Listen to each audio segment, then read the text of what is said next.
ভিডিওতে সবাইকে স্বাগতম। আজকে আমরা এসেছি বাংলাদেশ মিলিটারি মিউজিয়ামে। সো এখানে পুরো প্লেসটা এবং সেক্টরগুলো ভাগ করা আছে।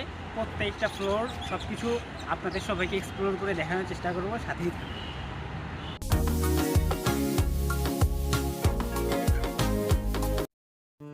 মিউজিয়ামের ঢোকার আগে বাইরে থেকেই চোখে পড়ে বিশাল একটি জাহাজের অংশ আর চারপাশে সাজানো যুদ্ধ অস্ত্র, ট্যাঙ্ক, কামান, যুদ্ধ বিমান, এক কথায় চোখে পড়ার মতো। টিকিট কাউন্টার থেকে টিকিট কেটে ভেতরে প্রবেশ করলাম। প্রবেশ মূল্য সাধারণত 50 থেকে 100 টাকার মধ্যে।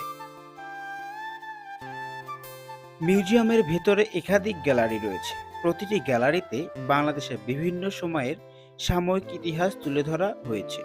1971 সালে মহান মুক্তিযুদ্ধের সময় ব্যবহৃত অস্ত্র, শহীদ যোদ্ধাদের যুদ্ধস্ত্রের স্মৃতি, বীরশ্রেষ্ঠদের ছবি, সবকিছু দেখে গা শিউরে ওঠে। এখানে রয়েছে পুরানো যুদ্ধ ট্যাঙ্ক, যুদ্ধ জাহাজের মতো সব সরঞ্জাম। সবকিছু এত সুন্দরভাবে সাজানো হয়েছে যেন দেখে মনে হয় ইতিহাস চোখের সামনে জীবন্ত হয়ে উঠেছে।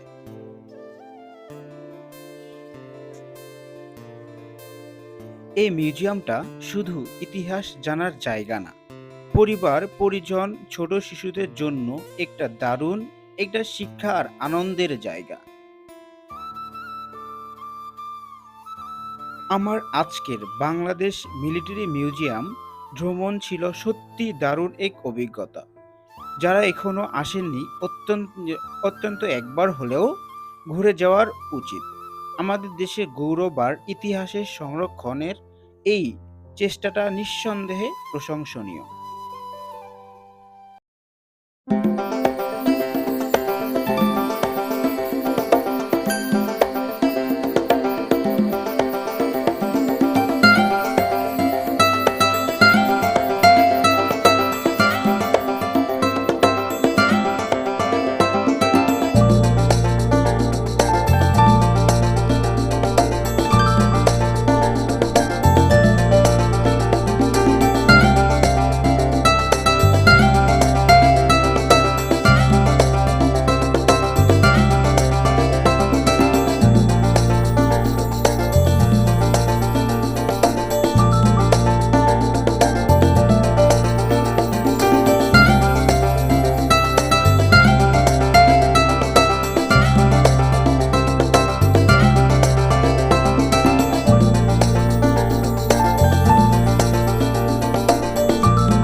ভিডিওটি ভালো লাগলে লাইক দিতে ভুলবেন না, আর আপনার মতামত কমেন্টে জানাতে পারেন। পরবর্তী ব্লগে আবারও দেখা হবে নতুন কোনো জায়গা নিয়ে, ইনশাআল্লাহ।